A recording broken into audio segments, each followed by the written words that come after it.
বেলালের ঈমান। বেলালের উপরে উতবা, সাইবা, আবু জাহেল একের পর এক নির্যাতনের স্টিমরোলার এই পরিমাণ চালাইছে, কিন্তু বেলালের মুখে কি ছিল? আহাদ আহাদ আহাদ। কয় ঈমান থাকলে কি না থাকলে সমস্যা নেই। আচ্ছা, যাদের ঈমান নেই তারা ভাত খেলে পেট ভরতেছে না, তারা সুস্থ আছে না? তো যারা ঈমানদার তাদেরও খানা খেলে পেট ভরে, যারা বেঈমান তাদের খানা খেলে কি হয়? পেট ভরে। ব্যবধান কই? আল্লাহ বলেন যে ব্যবধান আছে। হযরত বেলাল তার ঈমানের কারণে আল্লাহর কাছে পরিমাণ গ্রহণযোগ্যতা পাইছে। একদিন সমস্ত সাহাবী রাসূলের কাছে আসে, আয়েশা বলে, ইয়া রাসূলুল্লাহ, এখন তো ইসলাম অনেকটা প্রচার প্রসার হয়েছে, নবম হিজরির পর মক্কা বিজয় হয়েছে, ইসলাম এখন শুধু আরব প্রান্ত ছেড়ে দেয়া, আরব ছেড়ে দেয়া, শুধু বিভিন্ন আটলান্টিক মহাসাগর পাড়ি দিয়া সব কিছু পাড়ি দিয়ে ইসলাম বিজয় হয়ে যেতেছে। এখন আমাদের বেলালকে সরাই দিয়া নতুন আরেকজন মুয়াজ্জিন বসানো যায় কিনা? রাসূলুল্লাহ কেন? বেলাল পরিচয় নেই, তার কোনো পরিচয় নেই, সে হচ্ছে গোলাম, দেখতে কালো আর কণ্ঠটাও এত ইয়া না। এখন ইসলাম যেহেতু প্রচার প্রসার হয়েছে, মক্কা বিজয় হয়েছে, আমাদের একটা সুন্দর একটা সাহাবী আছে, সাহাবীর বংশ ভালো, কণ্ঠ মাশাআল্লাহ খুব সুন্দর, দাবি সুন্দর। আল্লাহ রাসূল বলে যে ঠিক আছে, তাহলে তারে বলা আনন্দ। তো কখন আযান দিবে? তাহলে আগামী ফজর। ঠিক আছে, ফজরের সময় আযান হয়ে গেছে, কোনো ঘড়ি নেই, ওই যুগে তো কোনো ঘড়ি ছিল না। আল্লাহ রাসূল বারবার পিছন দিকে তাকায়, মসজিদের বাহিরে সাদা হয় না কেন, আলো হয় না কেন, আলো হইলে ফজরের নামাজে দাঁড়াবো।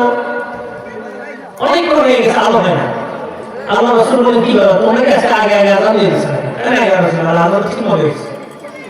কিছুক্ষণ পরে জিবরাইল হাজির, হাজির হয়ে বলে, ইয়া রাসূলুল্লাহ, বারবার পিছনে কেন তাকান?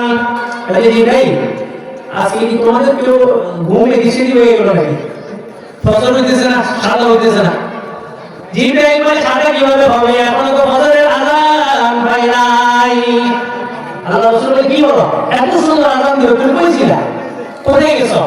জিবরাইল বলে, ইয়া মুহাম্মদ, শুনে রাখেন, আমি জিবরাইল নিজের পক্ষ থেকে একটা কথাও বলি না, আমি যেই কথা বলি সেটা কার কথা হয়? আল্লাহর কথা।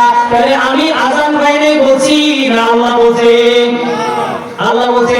এরপরে জিবরাইল বলে, মুহাম্মদ শুনে রাখেন, বেলালের কণ্ঠে যদি আযান উচ্চারিত না হয়, সারমাদা ইলা ইয়াউমিল কিয়ামা, এই রাত কিয়ামত পর্যন্ত রাত থাকবে, দ্বিতীয়বার কোনদিন সূর্য উদয় হবে না। বেলালের ঈমান কোথায় গেছে?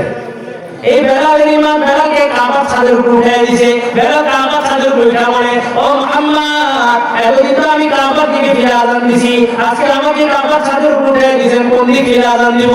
মুহাম্মদ সাল্লাল্লাহু আলাইহি ওয়াসাল্লাম বলেন, বেলাল, এতদিন কাবার দিকে ঘুরে ফিরে আযান দিছো, আর এখন আমি মুহাম্মদ যেই দিকে থাকবো সেই দিকে ঘুরে আযান দাও। আরে বেলাল, কি আমল করছো? মেরাজে রাতে জান্নাতে গেছি, জান্নাতে গিয়ে দেখি কিছু চপ্পলের আওয়াজ, জুতার আওয়াজ। আমি জিবরাইলকে বললাম, মান হুয়া, এই জুতার আওয়াজ কার? জিবরাইল বলে, আপনার সাহাবী হযরত বেলালের আওয়াজ।